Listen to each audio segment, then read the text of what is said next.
Hi friends, welcome to my channel. Sums பார்க்கலாங்களா? இதுவும் group 4ல கேட்ட சம்ம தான் சால்வ் பண்ணுறோம். இதே மாடலில் நீங்கள் நம்பர்ஸை மாற்றி கொடுத்துக்கணும், ட்ரை பண்ணி பாருங்கள். இது குரூப் 4ல கேட்ட சம்ஸ் தான், சரிங்களா? உயரம் 4 மீட்டர், அடிப்பரப்பு 500 சதுர மீட்டர் கொண்ட ஓர் உருளையின் கன அளவு காண்க. என்ன கேட்டிருக்காங்க? கன அளவு காண்க. சரிங்களா? நம்ம பார்க்கலாங்களா? இப்போ ஒரு உருளை எப்படி இருக்கும் அப்படின்னா இந்த ஷேப்பில் இருக்குமா?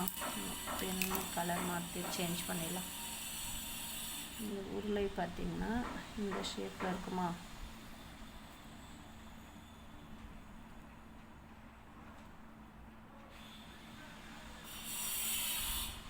இந்த ஷேப்பில் இருக்கும். இந்த பக்கம் பார்த்தீங்கன்னா ஒரு வட்டம் மாதிரியே இருக்கும். இந்த பக்கம் பார்த்தீங்கன்னா வட்டம் மாதிரி இருக்கும். இதுதான் உருளை, சரிங்களா?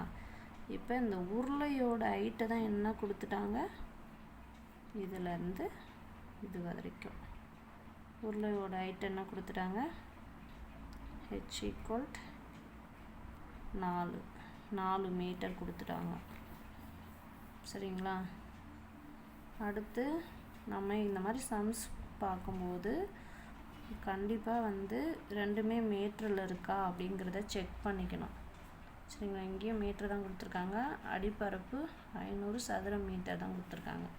மீட்டரில் இருக்கும்போது நம்மளுக்கு வர ஆன்சர் மீட்டர் தான். வர ஆன்சர் கீழே கூட போய் பாருங்கள். மீட்டர் இருந்ததுன்னா அது அப்படியே சேமாக போட்டுடணும். இல்லை அப்படின்னா அதை நம்ம என்ன பண்ணணும், சென்டிமீட்டர் கொடுத்துருந்தாங்கன்னா அதுக்கு எதுக்கு நம்மளுக்கு கன்வெர்ட்டாக இருக்கோ அதுக்கு சேஞ்ச் பண்ணிக்கணும். அது நெக்ஸ்ட் வீடியோவில் அந்த மாதிரி சம்ஸ் நான் கொண்டு வரேன், அப்போ உங்களுக்கு ஈஸியாக புரியும், சரிங்களா?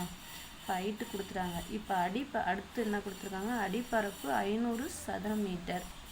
இப்போ இந்த ஷேப்பை நல்லா கவனித்து பாருங்களேன். இது ஒரு வட்டம் மாதிரியே இருக்குது, அதனுடைய அடிப்பரப்பு தான். அப்போ வட்டத்தின் பரப்பு நம்மளுக்கு கொடுத்துட்டாங்க.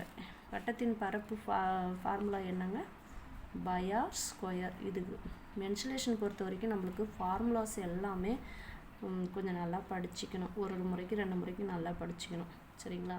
வட்டத்தின் பரப்புக்கு பைஆர் ஸ்கொயர், அதுதான் என்ன கொடுத்துருக்காங்க, 500 சதுர மீட்டர்னு கொடுத்துட்டாங்க, சரிங்களா?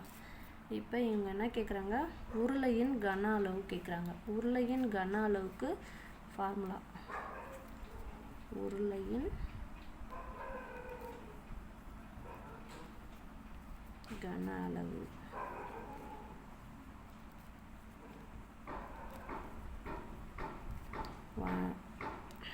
பைஆர் ஸ்கொயர் ஹெச், சரிங்களா? இப்போ இதை நல்லா கொஞ்சம் கவனித்து பாருங்கள். பைஆர் ஸ்கொயர் ஹெச் நம்மளுக்கு வேறு என்னென்னலாம் தேவை, பைஆர் ஸ்கொயர் அவங்களுக்கு அடிப்பரப்பு அப்படியே கொடுத்துறாங்க. பைஆர் ஸ்கொயருக்கு நம்ம இந்த 500 இதை அப்படியே எடுத்துக்கலாங்களா, 500 சதுர மீட்டர் அப்படியே எடுத்துக்கலாம்.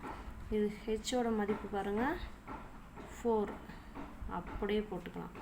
இதை போட்டுட்டு இதை நம்ம மல்டிப்ளிகேஷன் பண்ணாலே நமக்கு ஆன்சர் முடிஞ்சுது. 2 9 20,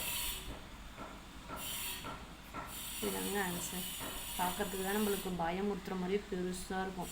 மென்சுரேஷனை பொறுத்த வரைக்கும் ஃபார்முலாஸ் படிச்சுட்டு நம்ம போட ஆரம்பித்தாலே அதில் அப்படியே இது மாதிரி இன்டைரக்டாக இந்த மாதிரி கொடுத்துட்டு அதிலிருந்து நம்மளுக்கு ஒன்று ஆரோட மதிப்பு கண்டுபிடிக்க போட சொல்லுவாங்க. இப்போ அடிப்பரப்புன்னு கொடுத்ததால நம்மளுக்கு ஈஸியாக அப்படியே கொடுத்துட்டோம். இதை மொத்த பரப்புன்னு கொடுத்துருந்தாங்கன்னா 2πr வச்சு அதில் 6 மதிப்பு கண்டுபிடிச்சி இதில் 6ல் சப்மிட் பண்ணி நம்ம கண்டுபிடிச்சிப்போம், சரிங்களா? ஈஸி தான். ஃபார்முலா தெரிஞ்சிட்டாலே நம்ம இந்த சம்ஸ்லாம் ஈஸியாக போட்டுடலாம். இது குரூப் 4ல கேட்ட சம் தாங்க. இதே மாடலில் கண்டிப்பாக அடுத்து நெக்ஸ்ட் வர குரூப் 4ல கேட்குறதுக்கு வாய்ப்புகள் இருக்குது. இது கொஞ்சம் நல்லா நீங்கள் அண்டர்ஸ்டாண்ட் பண்ணி போட்டு ப்ராக்டிஸ் பண்ணிங்கன்னா ஈஸியாக போட்டுடலாம், சரிங்களா? நம்மளுக்கு கிராக் பண்ணணும், நிறைய சம்ஸ் போட்டு சால்வ் பண்ணி பார்க்கணும். பிடிச்சிருந்தா லைக் பண்ணுங்கள், ஷேர் பண்ணுங்கள், சப்ஸ்கிரைப் பண்ணுங்கள். Thank you friends.